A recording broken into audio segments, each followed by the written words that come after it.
The Bible's got you tied in knots. If you're burdened with religious thoughts, come grab a drink and join the choir. It's Heretic Happy Hour. Yes, it's time for the Heretic Happy Hour live podcast. Thank you all for being here. Give us a big shout of applause. Come on. Woo! Yeah. Oh my gosh, we are doing our first ever fifth live podcast. It's the first time we've done a fifth live podcast. So you guys get to be here for this history-making event. Thank you all for being a part of the Heretic Happy Hour live podcast. I guess we should introduce ourselves quickly, right? But first, okay. I should warn you, we are in a sex series. We're doing a series on sex. Hey now.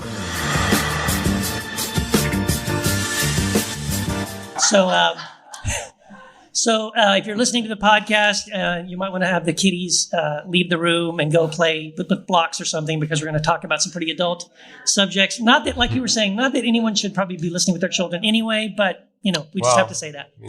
Anyway, welcome to the podcast. My name is Keith Giles. I'm the author of Jesus Unbound, Liberating the Word of God from the Bible, and a few other books with Quoir Publishing. And I'm one of the three co-hosts here on the Heretic Happy Hour podcast. Matt and Jamal, introduce yourselves. Hi, friends.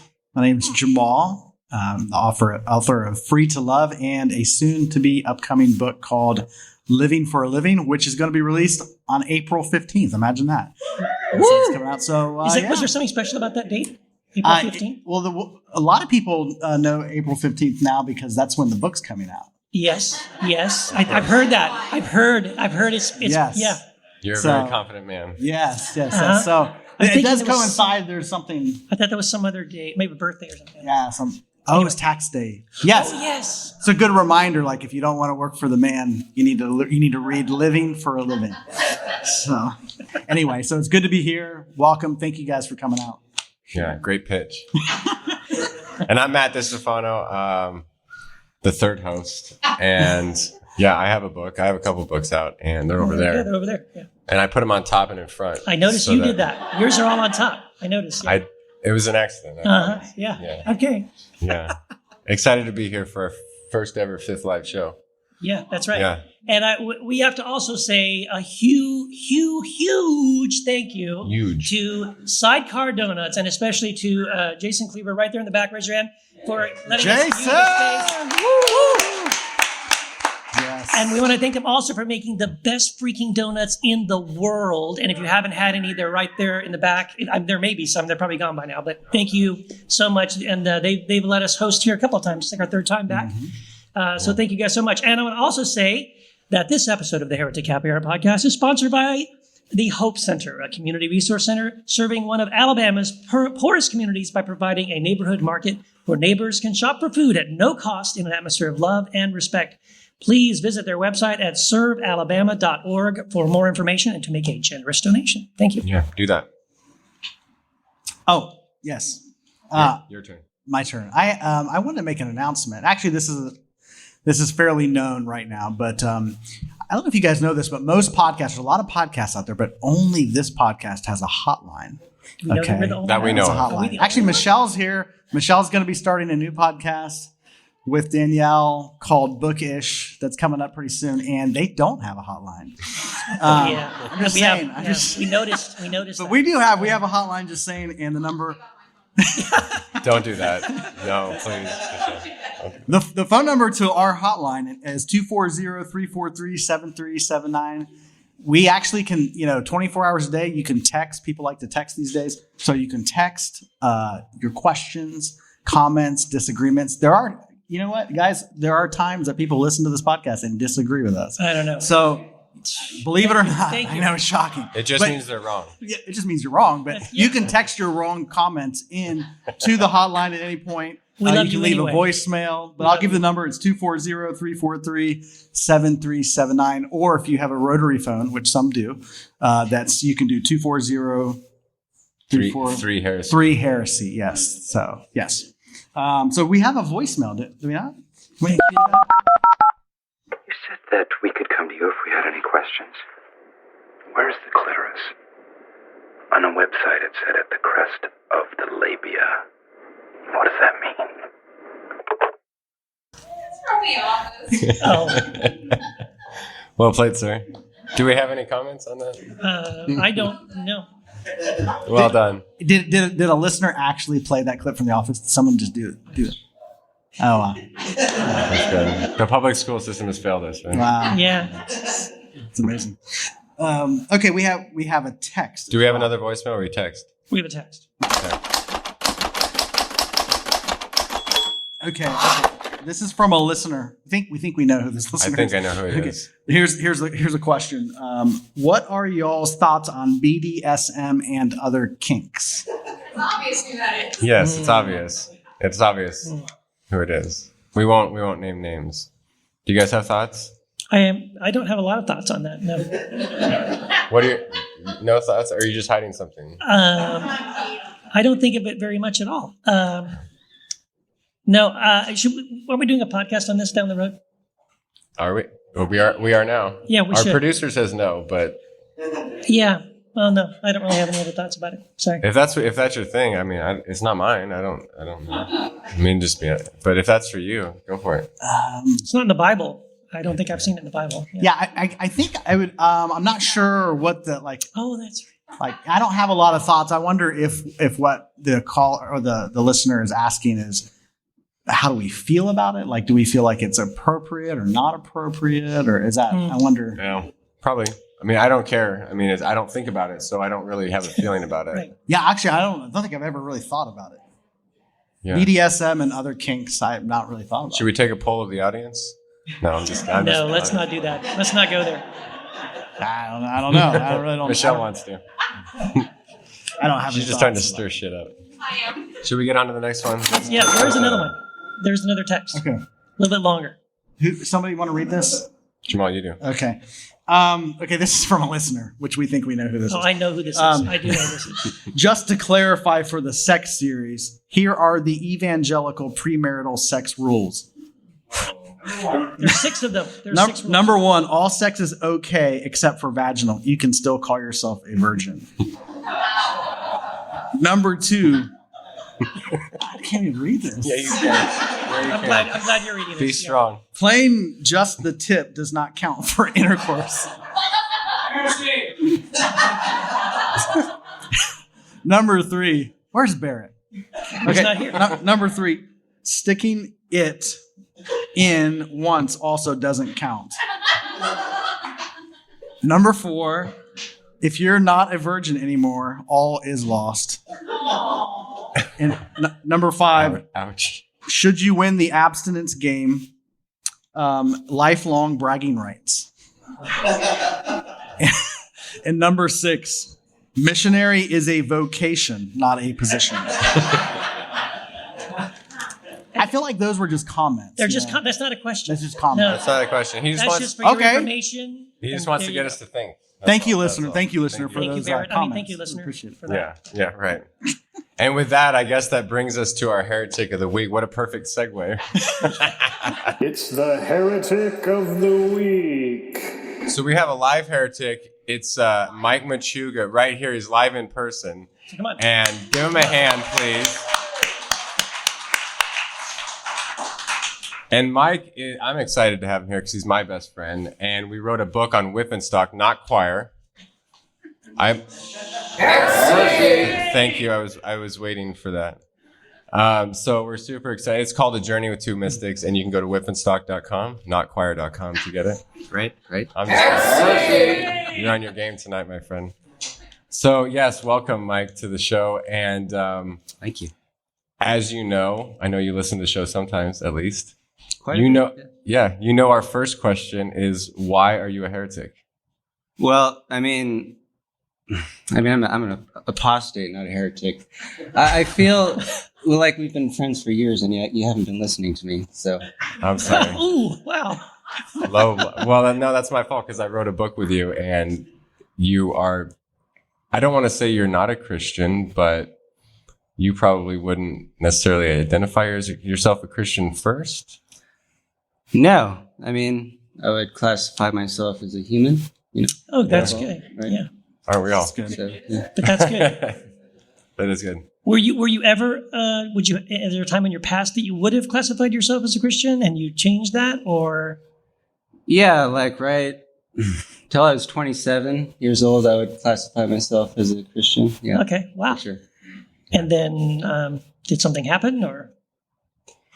Well, I'm assuming something had to happen.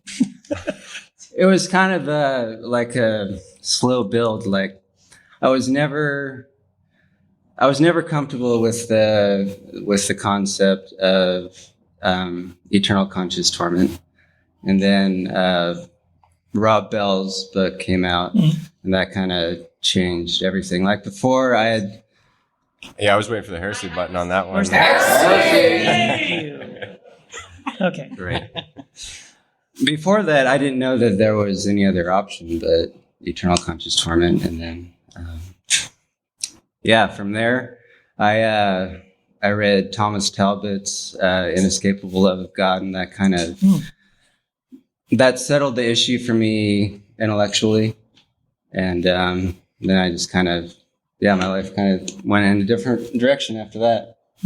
Would you say it was because a lot of us go through a deconstruction, and some of us go through it intellectually first, and some have experiences, traumatic experiences, suffering, loss that sort of exacerbates the unraveling of someone's faith. Was it intellectually for you first, or was it sort of like a blend of experience and intellectual that led to your deconstruction? It was really all intellectual for me. Yeah. Like I grew up in the house of a philosopher, so I never had.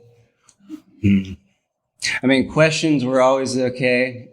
Reasoned arguments they should be accepted. Like it's okay to believe them. So yeah, I mean, for me, hell was totally a intellectual thing that I had to overcome. I mean, I had no emotional attachments to it or anything like that. Yeah. I mean, like I don't think when I was growing up, I know some people, they kind of like being on the inside. But I don't know. I never really felt that. It was in the Bible, so I believed it. I didn't like it. Yeah. Yeah. Most people don't. Yeah. Even the people who still believe in hell, like, I mean, that's some of their arguments. It's like, I don't like this, but yeah, I was watching. It's in the Bible. So. Yeah, do you remember those crazy guys in the South that we were on that we did that you made me watch? That I made you watch, and yes. we were trolling them, and then they banned. Okay, anyway, those guys. So they're these and they're total reformed guys, and they're totally into the hell thing. And what was fascinating was people called in and asked them questions, and kind of like this, but on YouTube. And someone asked them a question: if there was something you could change about the Bible, or something you could change about Christianity, something you don't like about it, what would you change? And that one guy, the main guy, said hell. Even though he totally preaches it and believes it, but he at least admitted that he's not comfortable with it and he doesn't like it. So he knows there's something wrong with it. Like it's that view paints the character of God in such a way that it makes God. What's even there's isn't it Origen or one of the church fathers who said something about how to believe that God would torture his children forever was to basically to say things of God that you wouldn't believe about the most cruel person, right? And so even that's from the beginning in early Christianity. We've known that this has been a problem, and yet people are still holding on to it. Even those who do believe it still hold on to it, knowing that it still kind of is a problematic thing. It makes God not look very loving, right? For you talked about how you rejected hell, and so Rob Bell's book helped you. But at this point, you say you wouldn't identify yourself as a Christian. So it seems like there's still a journey to get from rejecting eternal torment to say, okay, I read Rob Bell's book, fine. But was there anything else that continued to lead you sort of outside of the faith? Yeah. So, after, my intellect was satisfied, I felt safe. Like I felt like I could go, explore other options. So, I mean, I just wanted to see what Eastern religions had to say. I came across Alan Watts. Okay, yeah.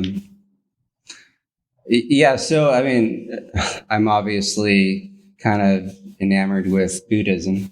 So, if I had to choose right now, Christian or Buddhist, I don't.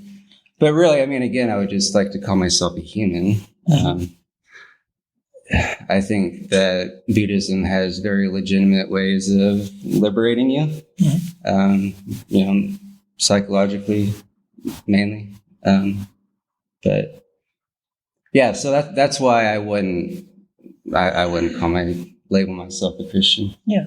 Do you mind talking a little bit about like what are some of those specific things that you feel like that you get from Buddhism that's positive in your life that you feel like are especially important that you didn't find in Christianity or that you feel like isn't reflected in Christianity? I mean, I think Buddhism is just more explicitly practical. I mean, through meditation, you kind of learn that all there is the eternal now. That's the only place that you'll ever live. And while Christianity does talk about that, the kingdom of heaven is at hand. It's not. It's just slightly different language that resonated with me. Yeah, and I want to ask you about that. Being somebody who grew up in the church, grew up reading the Bible, but now you have studied and are reading Eastern philosophy. Where do you see the matches? Like, what do you like? Would you say that Jesus advocates principles that fall very much in line with Eastern religious ideas, Buddhist ideas? Would you say that Jesus fits right in with that? Yeah, I honestly don't see a whole lot of conflict. I mean, I could see, both the Buddha and Jesus talking about trying to get rid of the ego, and I could see Christianity affirming that, the ego is probably the source of most sin. And probably be good to get rid of it. So would you say the ego is what maybe Paul would refer to as the flesh? Yeah, sure. Yeah. I have no problem with that. And are you just going along with whatever Jamal says, or do you honestly think that? No, this is a problem. This is a part why I think you're a heretic, is you said Jamal is your favorite host of the show. And it hurt, Mike. I got There's a red flag right there. I don't know. I felt betrayed. Yeah. So should we announce maybe what you have going on in the future that you're excited about? Because it's involving me, even though you betrayed me by picking Jamal, I still consider you a friend, and so that's very Christ-like of you, man. I think that's what yes, I'm very forgiving and understanding. I've renounced my ego. Right. So, we're working on two things. We've been working on the first thing for a little bit now. We're kind of doing a follow-up to our journey with two mystics. It's like be like a 4-book series thing that we're planning on. Yeah. And it's trying to be more conversational, whereas when our book was letters, this is more back and forth. What we're doing is basically we've been sitting around like a campfire or a bonfire for like 4 years and talking about philosophy and theology. And so like all the shit that I do and publish is like half. I didn't know we were still doing that. You like that, don't you? We haven't had that meeting yet. We're supposed to have a meeting. Yeah, we're supposed to have a board meeting. But like half the ideas at least are due to, talking with Mike around a bonfire for like 4 years.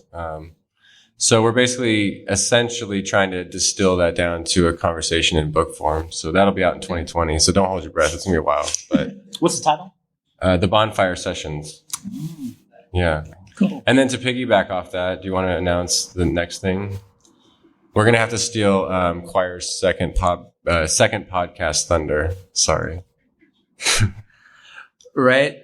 So, we're always trying to make things more conversational, more real. So we're trying to put together a podcast where we're pretty much just, miking our bonfire sessions, try to keep it as raw and unpolished as possible. And Quoir is going to be producing that But before you check out our podcast, I do have to give one shout out to Bookish, which will be Quoir's second podcast that I'll be doing.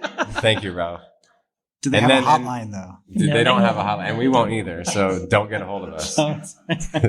Yeah, that'll be out in June, I think, June or July, sometime in the summer. So we'll be doing that, which I'm super stoked about. Mm-hmm. Yeah, for sure. Yeah, it's been like 4 years in the making. Like, why not do a fucking podcast? Okay, can I ask one last question here? Yeah, go for it. So Matt thinks very highly of you, and he really enjoys his relationship with you. What if you could what's the greatest thing? What's the one thing about Matt that you just absolutely adore? I mean, the one thing, I don't know. I feel like he's just a better version of me. Really, like you're taller, smarter. I have my height going for me. Right. That's it. That's beautiful. That's like oneness. And I feel like I've been kind of grabbing a hold of your coattails. Like I really appreciate, I admire, your drive, and you get stuff done. Well, God bless you. I agree with you on that. Even if you pick Jamal as your favorite. Yeah. Well, thanks, man. Appreciate it. No, thank you guys. Yeah, appreciate it. You can go find your seat now. Give him a hand, everybody.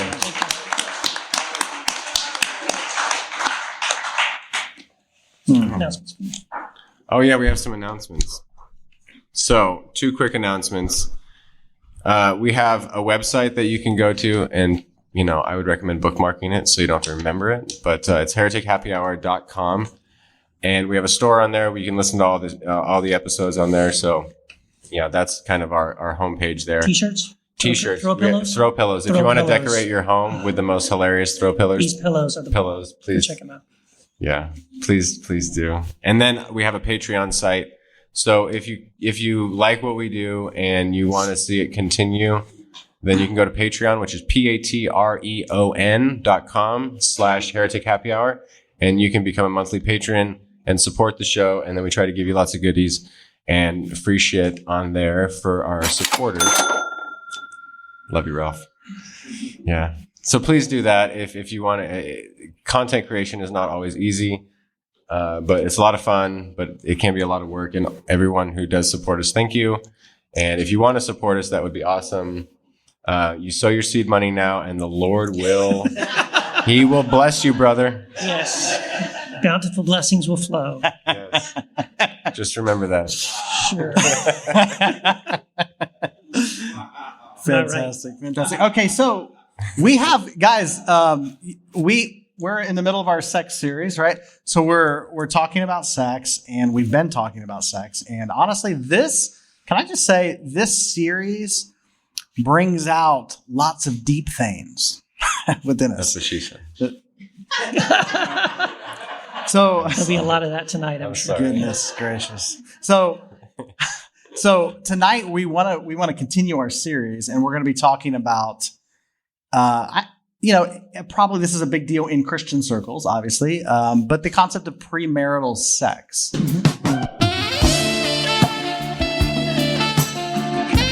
God bless that saxophone solo. It's so good. Yes. So just keep letting that play. It's been playing all night right now.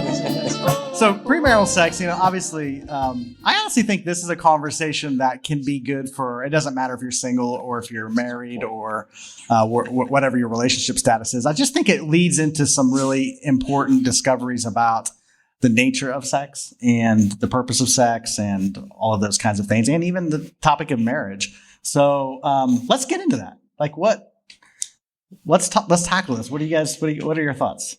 Yeah. Premarital sex. What's really funny about this sex series, when we first started talking about doing it and we were like planning it out and we're going to talk about, all these different topics and everything. And I was honestly really excited. I was like, this is going to be so awesome. And it has been. I think it's been really great. We've talked about LGBTQ. We've talked about polyamory. What else have we done now?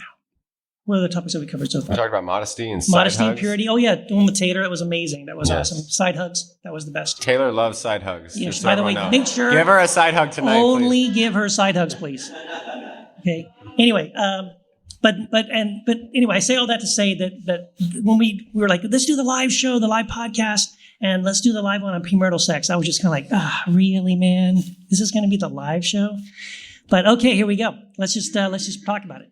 I think it is. Way to hype it. Sorry about that. I'm just being honest. Okay, it was like, oh man, this is because it's so in depth, like Jamal alluded to, because you can't talk about premarital sex until you first talk about what is marriage. Like, because if it's premarital sex, you have to kind of also talk a little bit about defining marriage, and then it's also a little bit of an extra layer. Because again, as you said, for Christians, is it an issue for anyone other than Christians, or it's probably mostly Christians who really care about this the most, right? Yeah, it's more of a religious thing, right? And our culture has, because it's been shaped. I mean, I feel like the American culture was shaped by Puritan ideals. So even the idea of, when someone talks about a baby that's born outside of wedlock, so it has this idea of like, oh, there's something illegitimate. Right. There's a cultural thing. Yeah. So I don't know how where to even start on this thing. But because it's sort of like, what do we talk a little bit about? How do we define marriage? Because here's the thing about marriage is that as Christians, if we want to ask this question about marriage and we go to the Bible, we really don't get a lot of good answers. We get a lot of confusing answers, right? Like people talk about all the time. You're not reading your Bible right. Well, I guess obviously I'm not rightly dividing the word. People have told me I'm not rightly dividing the word of truth, apparently. That's been my biggest problem. But it's kind of confusing, right? So when people talk about, I believe in biblical marriage, like, what does that even mean? Because biblical marriage is all kinds of stuff, right? I married this hot chick and her sister, and multiple and many women, and it's kind of crazy. Or like my brother dies and I take his wife to be my wife, and I'm like, what? Like, it's really bizarre. So if we're going to look at the Bible to sort of inform how do we think about marriage, well, again, let's say it this way. The truth is we really don't. Because I perform weddings and stuff, and like the Bible doesn't give us any clue at all about what is a wedding ceremony, what should it be, who should be there, who should do what. All of that stuff is cultural, right? It's all we have cobbled this together over centuries to come up with this idea of what marriage is, and even what is the purpose of it. We were just talking to Matthew Reeves about this. By the way, if you don't know Matt Reeves, he's a rock star. He's going to have a book coming out very soon from Quoir called Saying No to God, right? He's awesome. And he and I were talking about this, about how when in the Old Testament, when it talks about, in the Old Testament, if it ever sort of speaks in a way that's negative about sex before marriage, we have to understand why. Because I think we read into it our ethics and we say, it's just because it's wrong to do that. But understand, in that culture, in their mindset, if I had daughters, these daughters are property. And if I have 2 or 3 daughters, I'm thinking, well, the oldest daughter, she's really good looking. I can probably get a couple 100 acres of land, maybe several hundred head of cattle for her. And the second daughter, she's not as good looking, but for her, I could probably get, maybe 50 acres of land. You know what I'm saying? Like, it was a commodity, like it was sort of bartering and trading. Mm-hmm. And so therefore, if one of my daughters, is out in the woods with the son of this other guy and they're messing around and now she's not a virgin anymore, her value goes down. And my whole family is going to suffer financially because of that, right? The way women see themselves in that sort of Jewish culture, especially in that ancient culture, the only purpose, the only value a woman had was if she got married and if she had children, right? And again, that's not going to happen if she's, had sex before marriage. So that's even where it even comes from. This is why they're even saying what they're saying in the scriptures about it. So again, we have to take that into account and understand that's where some of this is coming from.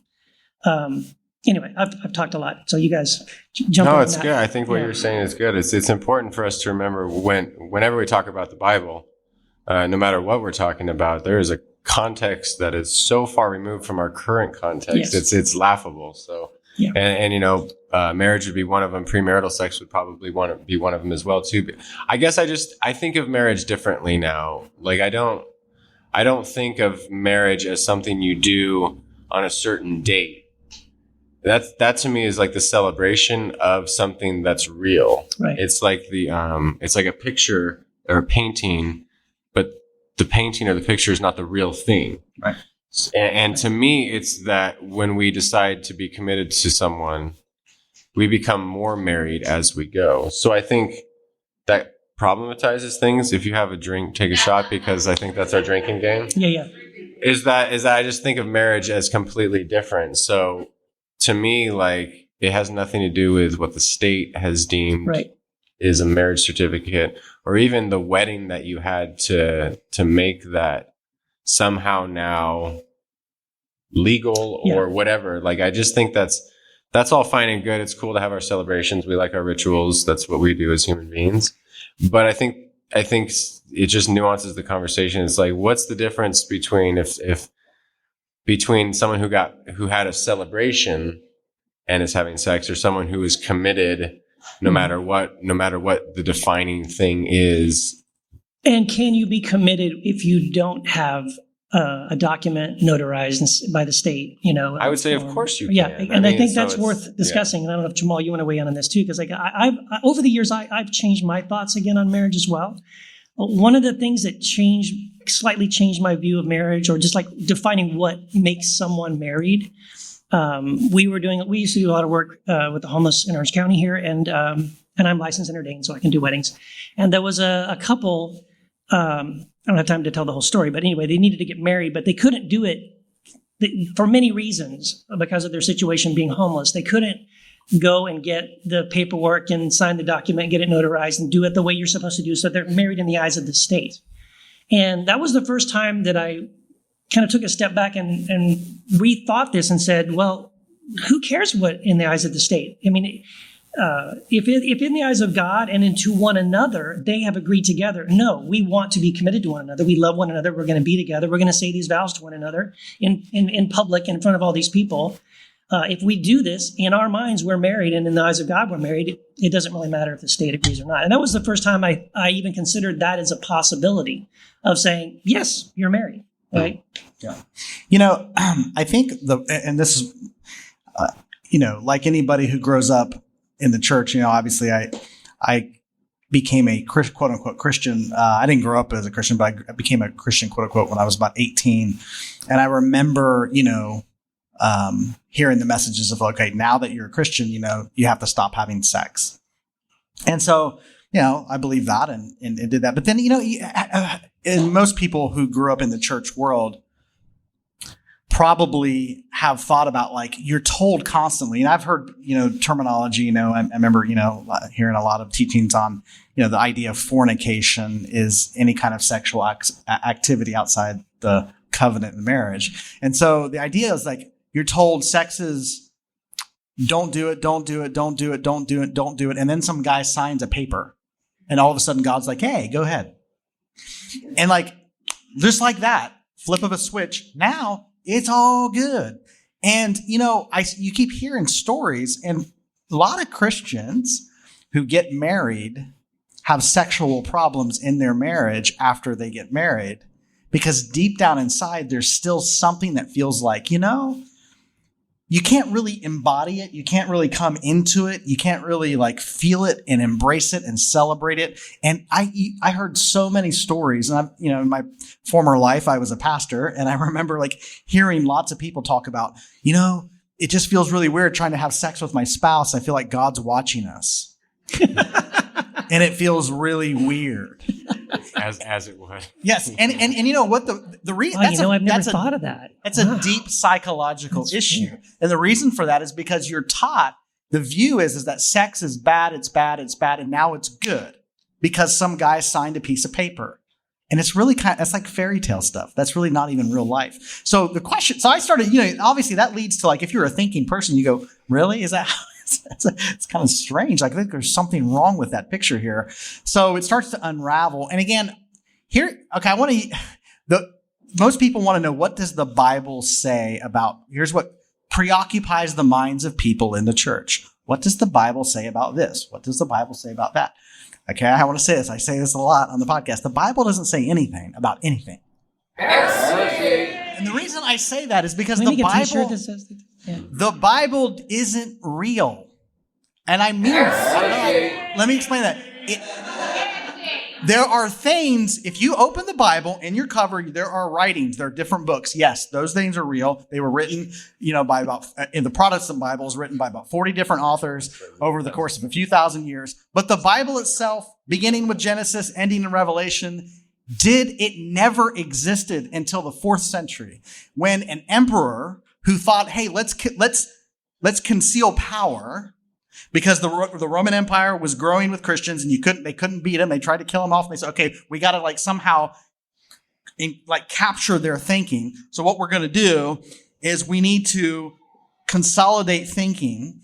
So by then coming up with a list of approved books called a canon, this was a political move. You got a select group of people who invented this book called the Bible, in which that now we're all taught to look, this is what's approved and which is not. We're going to look at this select canon. This didn't come around until 4th century, 4 centuries after the time of Jesus. So, we are taught from a very deep level to then say, I don't think for myself. I don't trust my heart. We're taught to distrust our heart, our spirit. We don't think, we don't feel, and we just outsource everything to this book. And we forget how to be governed by our spirit and we forget how to be governed by love. This is the fundamental problem. And that's why we don't know what to do with sex, because sex is a fundamental part of our being. But we've outsourced it to a rule book that actually doesn't even really exist. Yeah. Except for what I would say is quick plug. I wrote a book about that, Jesus Unbound. It's over there. And but it's what I agree. I wouldn't agree that the Bible isn't real, but I do agree with you and what you mean by where you're going with that, which is the idea that the Bible is a problem. The fact that that someone Constantine put together this, a Christian emperor who wasn't really anything that I would personally call a follower of Jesus for many reasons, suddenly decides that he's going to call all these Christian leaders together, and all of a sudden now they have to decide these books are in and these books are out. When before that, Christians didn't feel like, the Christians themselves didn't feel like, hey, we need to do this, right? So it was a political thing, and unfortunately it has become, the fact that there is a Bible is a problem because it has been used ever since to be a weapon of control and fear, to control people and create fear for people. And so for that reason, yes, I agree, it is a huge problem. But having said that, there are still a whole lot of people, and many of them listening to this podcast, who still care about the Bible. Like, it still matters to them. Totally. But is it in the Bible or not? Right. And I think when we do look at the scriptures, well, here's the thing too, because it's not a uniform book. It's not, on almost no topic is the Bible uniform, maybe about Christ, but anything else it's not. It's of many opinions. It's many different views and voices.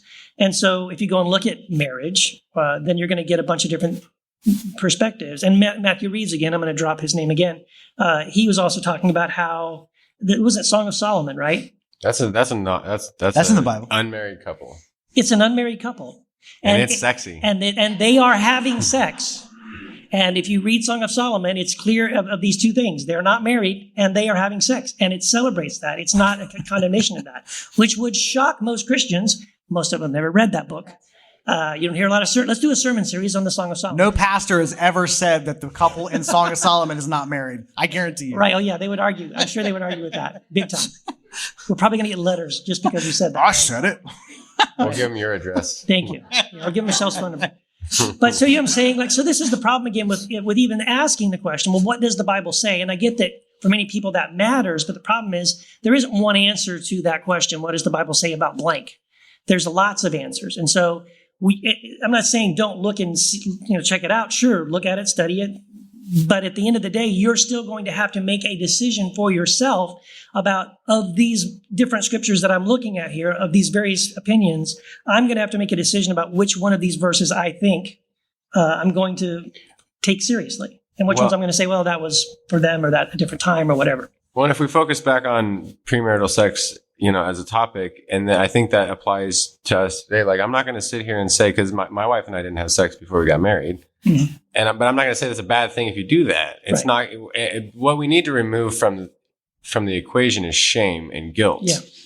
And so if someone has sex or they don't have sex, it's not about shaming them. It's just about talking about the conversation nuanced, as Jamal likes to nuance everything. I like to problematize. That's another everything. T-shirt. So we can My nuance and nuanced problematize t-shirt. everything and say, Yeah. I don't know what's right for someone else, what's not right. Like Right. everything has consequences, whether they're good or bad. A lot of them are unforeseen. If someone has premarital sex or sex, as I would say, like not marital, I don't even like that term. So like sex with someone who they're not committed with, just kind of casual. Sex. Casual, yeah. If it's not about good or bad. It's just about what are the consequences might be, and if there are consequences with doing that, you have to deal with them. Right. That's it. It's just a real life thing. Like I'm not saying do or don't do it, but if you get someone pregnant, you have to deal with that consequence. Right. Or if you get an STI, you have to deal with that consequence. I mean, that's just the way it is. Totally. And so I think something that I feel passionate about when it comes to just life. Okay, I think that human beings. Mary Magdalene. Well, don't go there. Sorry, dude. He doesn't need help. Now that you brought it up. Okay, no, but something else I feel passionate about. I really feel like, and I think, maybe in the live feed yesterday, somebody was asking this question, it was Jared or somebody was asking, what is the difference between purity and holiness? These are two terms we hear a lot in the church. Okay. That's a good question. And I think this is a valid question, because human beings, I firmly believe that we are here for a reason. Like, I believe that we're here on the planet on purpose. And one of the purposes that we're here, I really believe, is to be like God. I feel passionate about that, to be like God. And so what does it mean to be like God?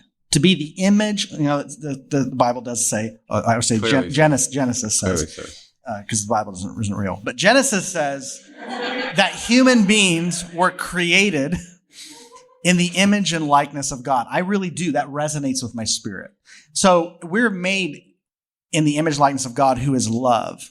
So I really believe that it's really important to connect to our image of God. All of us bear the divine image. So if you can connect with that, which is, I believe, as you connect with that, you connect to this idea of holiness. So again, to bring Paul, there was a situation in Corinth, in the community of Corinth, that there was some casual sex going on, people sleeping with like family members and also prostitution. People were sleeping with prostitutes. So Paul says, hey, look, so he starts off by saying, hey, you guys are like holy. He calls them the holy ones. He starts off the book. People who are like doing this, again, totally not a fundamentalist perspective. He starts off saying, you guys are the holy ones. Just want to remind you that you are holy.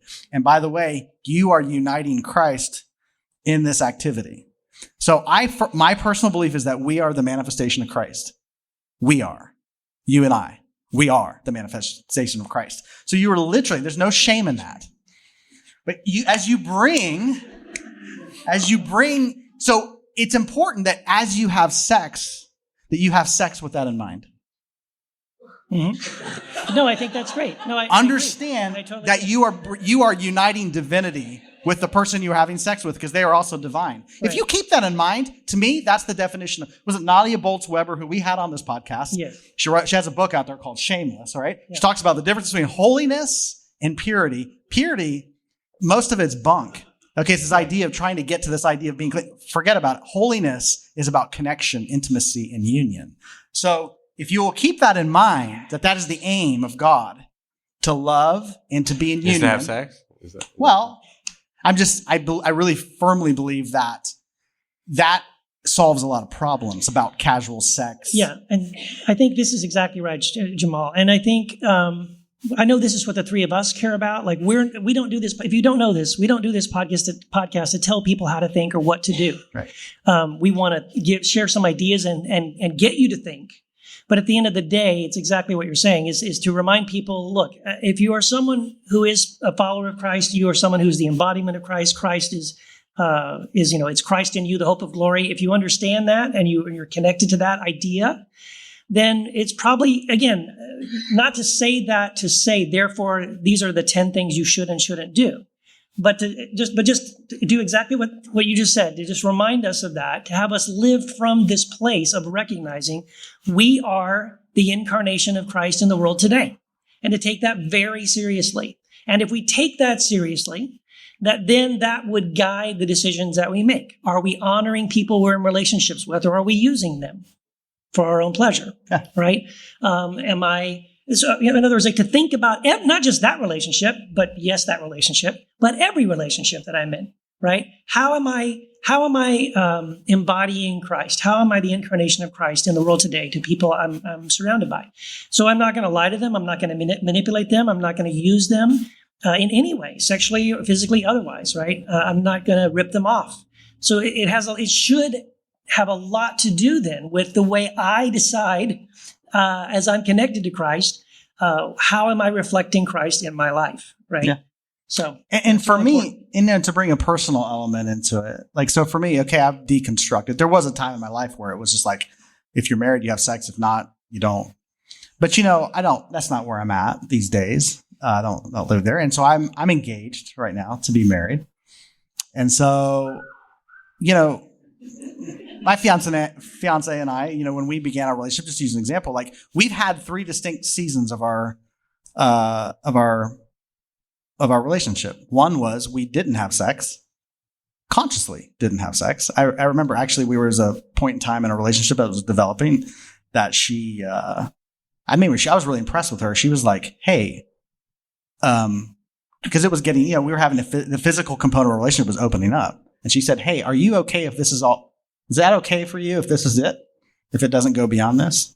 And it was actually really refreshing to me because that's actually how I felt. I was like, yeah, actually that's actually how I feel. That we should not take it beyond this, kind of an elementary level of physicality. Because you're a good Christian. Well, see, I wasn't sure. So we talked. I said, because I know she has a Christian background. And so I said, hey, how do you feel about, like, do you personally want to wait until you're married, or how does this work? And she said, no, I don't know. I'm open, but I wouldn't, she didn't, she was like, I don't know. I just will. And I said, I think we'll know. That was the condition, was like, when it's time, when it's right, we will know. So then we eventually, as our relationship progressed, don't judge me, guys. Okay. Don't judge me here. But as our relationship progressed, we actually consciously said, we came to the conclusion, I think it's time in our relationship that this is now time to open up the sexual part of our relationship. And you know what? I can honestly say this. Good job, Ralph. I can honestly tell you this, that I actually felt God's pleasure in it. No, is there a weird button? I felt, if he doesn't do his job, you guys got to do it. I'm just telling you, and I don't want to speak for her, but for me, I felt like I feel very connected to my divine nature. Seriously, I feel like the Christ. So as I'm operating, doesn't mean I'm perfect. Doesn't mean, I'm just saying, listen, I feel this. I'm the body of Christ. I am literally the manifestation of Christ on the earth, just like you. So like, as I'm in this relationship, I felt personally like I trust my spirit. I trust my heart. She did. It was beautiful. So that was the second phase of our relationship. Third phase of our relationship, which I kind of regret now, but she got pregnant. Wow. The third phase is we're getting married in a few weeks. All right. So we decided to shut down our sexual relationship until we get married.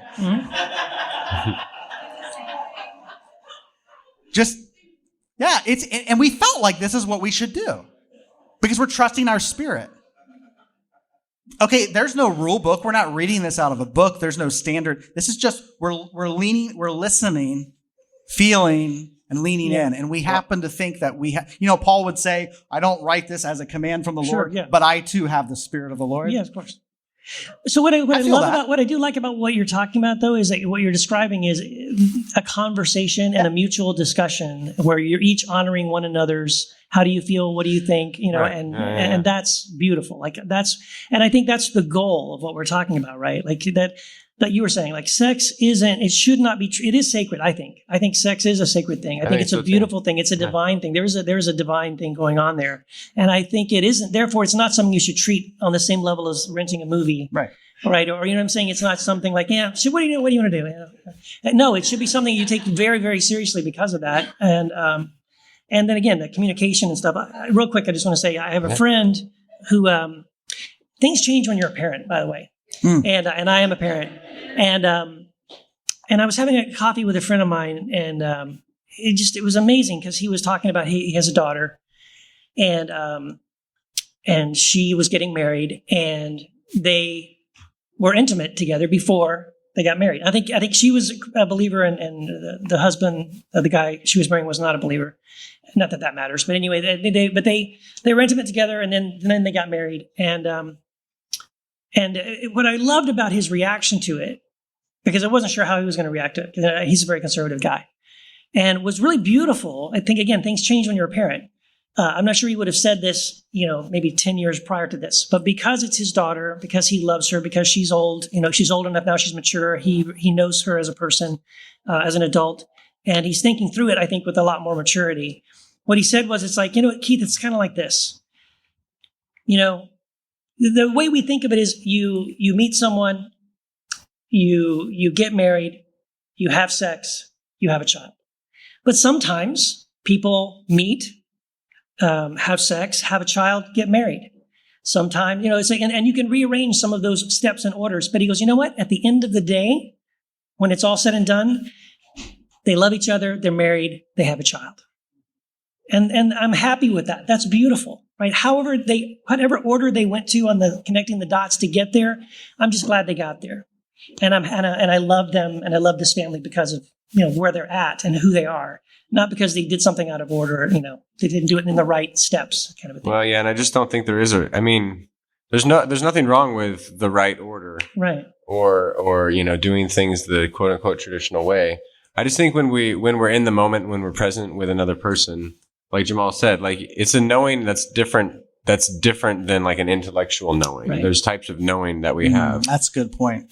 And, we can know facts and data and things like that. But then there's a whole different kind of knowing and being open and vulnerable with the other person. I mean, taking the relationship seriously enough, no matter how it's labeled or whether you've had some sort of grand wedding or whatever you do or sign some paperwork. It's about being present in the moment. And especially when we're in a long-term committed relationship or exploring those things, being vulnerable in that moment. This is where I think the church gets it wrong, is that there's a formula that they say that you have to do it this way and this way. And then when you don't, it's all that shame and fear. And it's all that, especially for women in the church, because there's more emphasis placed on women's purity than there is men. And we have our issues too in the church of being pure, but I think it's like for women, it's like that on steroids. So which I didn't realize growing up in the evangelical church, because we had our own shit to deal with. You weren't able to think about other people's shit.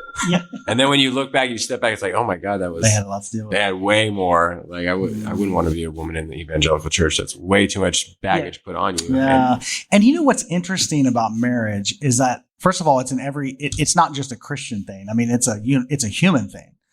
So human beings have these in every culture, religion, doesn't matter what religion or culture, there's these celebratory events where we celebrate. So the way I look at it, I'm getting married in a few weeks, and it's like love exists. And so there's a timeless quality of love. Like when you step into love, it feels like it's always been. It doesn't feel like, it started and then it's like, no, we just discover something that always. So when you discover love with another person, it's like, oh, this is the state of being that exists. Now we enter into it. So to me, a wedding is a recognition of a state of love that exists that you've discovered together. But there's nothing magical about the guy who signs.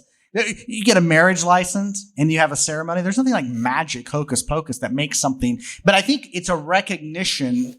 There is something powerful about declaring and recognizing something that exists in one realm, and now bringing it into this realm. Yeah. Can I say something about that?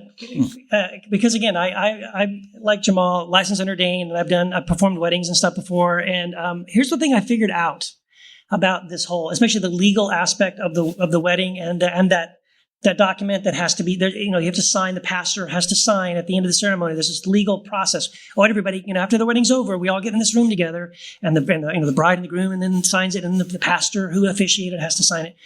And here's the thing that it just dawned on me, because I hadn't done one for years, and I did one for a friend, and they got married up in Seattle.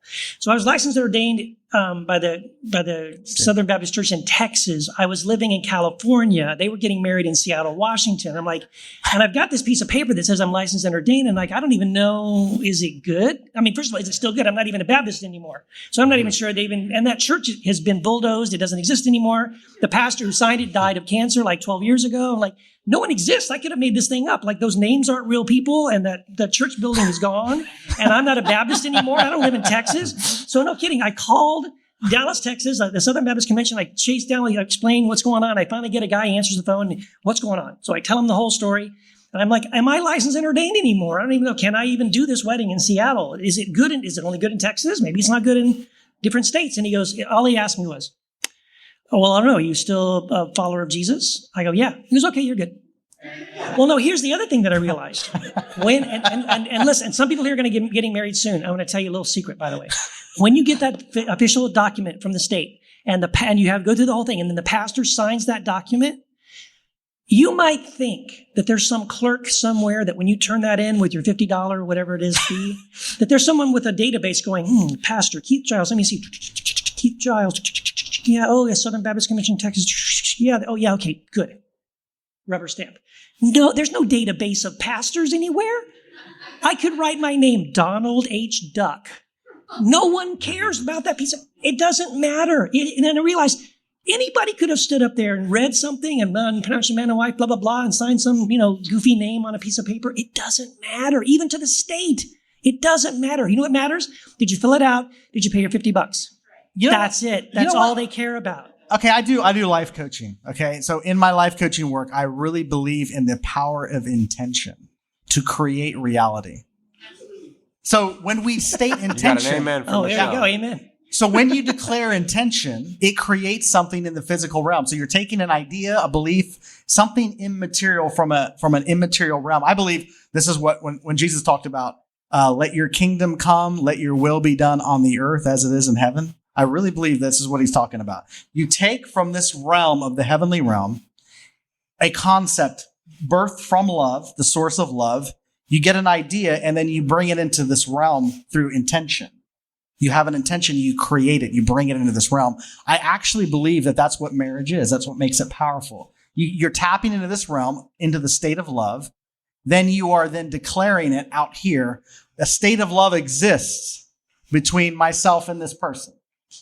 And then we declare it, and therefore it brings that realm into this realm, and it is a holy thing.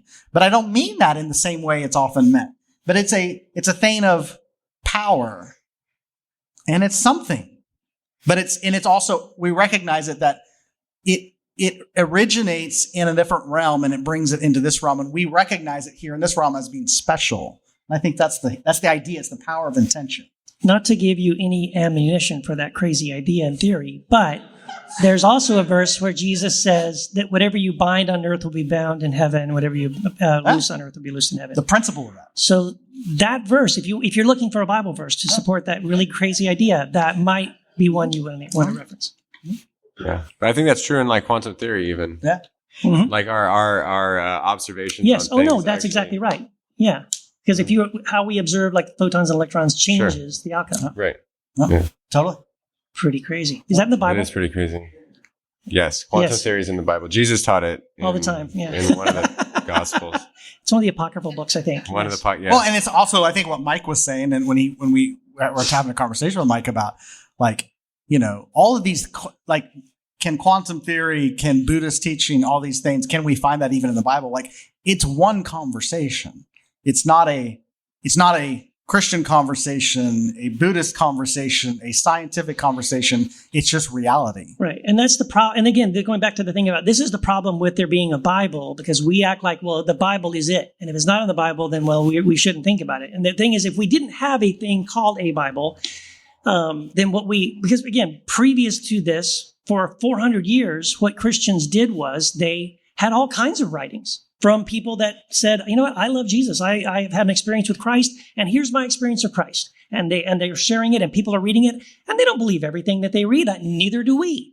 And some people would go, I really like this. And we go, no, I really like that. And then they would have these conversations and dialogue, and different church fathers had their own lists of what they thought, well, for me, for our community, we think the Gospel of John, Matthew, and Mark, and a couple of these letters of Paul, but we don't like Hebrews, and we don't like James, and we don't like Revelation, right? And everybody had their own sort of thing, and that was okay. And the fascinating thing about it is the verse in 2 Timothy that they use all the time that says all Scripture is God breathed and profitable, blah blah blah. So first of all, that word there isn't the word for Scripture. That word is the word graphis, which is the most common word. It just means all writings. And actually, one way I think even probably a better way to interpret that Scripture, that verse, is to say all God-breathed writings are profitable for instruction. The canon continues. Yes, which means the canon continues. Which means anything that you would read that could be inspired by or the Holy listen Spirit to is profitable and good, and it will help you in your life. And then the key then is for you to use your own personal discernment to determine, is this something that God is speaking to me right now? And you would know that. Yeah. Right? And it's like... So if you read the Gospel of Mary Magdalene, if it speaks to your heart, it's inspired. It's inspired. Can you play us off, Ralph? But it probably won't. That's time. He's talking about Mary Magdalene. It's time. Won't. It's time to play him off. But we have been an hour, so I'm not joking around. So we'll end with Mary Magdalene. You got it. You lucky bastard. Right. But anyway, thank you guys. Thank you all for listening. Thank you for being here Yes, for thank the you. historic event. Thank you.